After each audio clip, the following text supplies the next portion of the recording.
नमस्कार, राम राम सभी किसान भाइयों को। स्वागत है आप सभी का शेखर चौधरी पेज पर। आज हम बात करेंगे कि एचएफ गाय खरीदने से क्यों फार्म बर्बाद हो रहे हैं, या हम माने कि क्यों किसान बर्बाद हो रहे हैं। इसके बहुत से रीजन है साथियों। अभी आप देख पा रहे हो मेरे पास भी एक एचएफ गाय है जो उधर लास्ट में खड़ी है। बाकी मेरे पास सब क्रॉस ब्रीड की गायें हैं। इसका सबसे मुख्य कारण है कि जो एचएफ गाय है वो बाहर की नस्ल है, तो अपने यहाँ का उसको वातावरण सूट नहीं हो पाता है, जिसके कारण क्या उसमें अनेक सी समस्या आती है। सबसे पहली समस्या है उसकी रिपीट ब्लीडिंग। जब गाय हम लाते हैं वो ब्याती है और उसके बाद क्या वो वापस अपने गैबिन नहीं होती। कई जनों के तो वो फर्स्ट टाइम में गैबिन हो जाती है, कहीं के एक बार ब्या जाती है, दूसरी बार में प्रॉब्लम करती है, या कई जनों को वो तीसरी बार में प्रॉब्लम करती है। तो इसका सबसे मुख्य समस्या इसकी ये है कि बाहर की गाय है, अपने यहाँ वातावरण सूट नहीं हो पा रहा है। इसकी सबसे बड़ी खासियत और कारण ये है। इसका दूसरा कारण ये नहीं हो पाने का कि भाई इम्यूनिटी पावर बहुत कम होती है एचएफ गाय में। एचएफ गाय का इम्यूनिटी पावर बहुत लो होता है।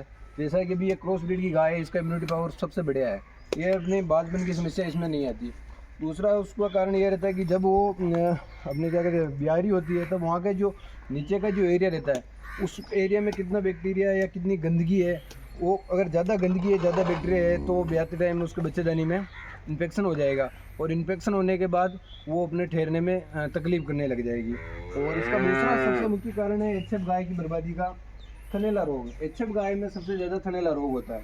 उसका भी कारण है कि साफ़ सफाई मेंटेनेंस सबसे बड़ी चीज़ है। एचएफ गाय के अंदर दो समस्या तो मैंने आपको बता दी।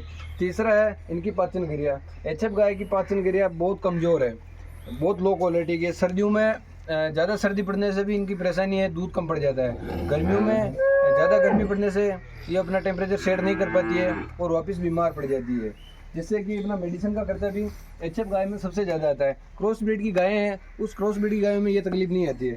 तीसरा इसका मुख्य कारण है, जब हम क्या कहते हैं एचएफ गाय की जो इम्यूनिटी पावर पर बात करते हैं, इम्यूनिटी पावर की सबसे बड़ी है कि जब कोई वायरल हो जाता है गाँव में, जैसा भी हमने देखा कि भी लंपी रोग आया, तो दूसरी जो क्रॉस ब्रीड की गाय है या दूसरी नस्ल की जो गाय है, वो उस वायरल को सहन कर लेती है। बल्कि इसका इम्यूनिटी जब एचएफ गाय की टाइम आता है, तो एचएफ गाय उस वायरल को या उस बीमारी को सहन नहीं कर पाती और वो सबसे ज़्यादा इन्फेक्ट होती है। तो कुछ ऐसे कारण हैं जिसकी वजह से डेयरियाँ एचएफ गाय को लेने से रुझान तो बहुत बढ़िया है कि भाई हम एचएफ गाय लेंगे, फार्म डालेंगे, बढ़िया दूध निकालता है, बढ़िया फार्म सेट होगा और वो कैल्यूशन कर लेता है पूरे साल का भी अपने एचएफ गाय लेकर आए। और अभी 10 लीटर दे रही है एक टाइम का, दोनों टाइम का 20 लीटर, 30 का जा रहा है, 400 200 रुपये 800 रुपये जो भी हो रहा। और अपने साल का तो इतना इनकम हो गया, इतना खर्चा आया और हम तो सेठ बन गए और हमने इतनी कमाई कर ली। तो इस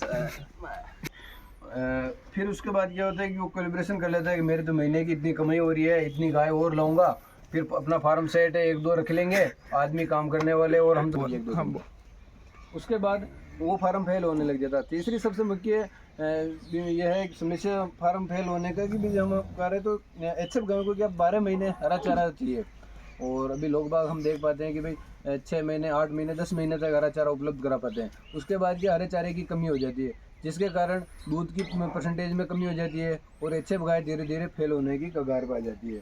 एचएफ गाय की इम्यूनिटी पावर कम होने का सबसे बड़ा कारण है कि भाई बढ़िया गाय तगड़ी गाय है, लंबा दूध देगी। लंबा दूध देने से क्या उसके जो भी अपने बैक्टीरिया उसके अंदर या उसकी सहन शक्ति इम्यूनिटी पावर, जिसको हम जो भी बोले इम्यूनिटी पावर, वो क्या धीरे धीरे ज़्यादा दूध देने की वजह से कम हो जाता है। क्योंकि ज़्यादा दूध दे रही हम तो ज़्यादा मिनरल दे नहीं सकते, हम नहीं दे सकते, हमें इतना नॉलेज नहीं होता है कि कौन कौन सा मिनरल दे, कब दे, कैसे दे। हाँ, हम सोच रहे हैं कि भाई एक कंपनी का मिनरल ले लिया, ये सबसे बढ़िया है, इसको दो। वो सामने वाला बोल रहा है कि हमने इसके अंदर सभी प्रयुक्त मात्रा में मिनरल डाल रखे हैं, तो वो ऐसा कोई अपने दिमाग में है नहीं कि भाई कौन कौन सा मिनरल देना चाहिए।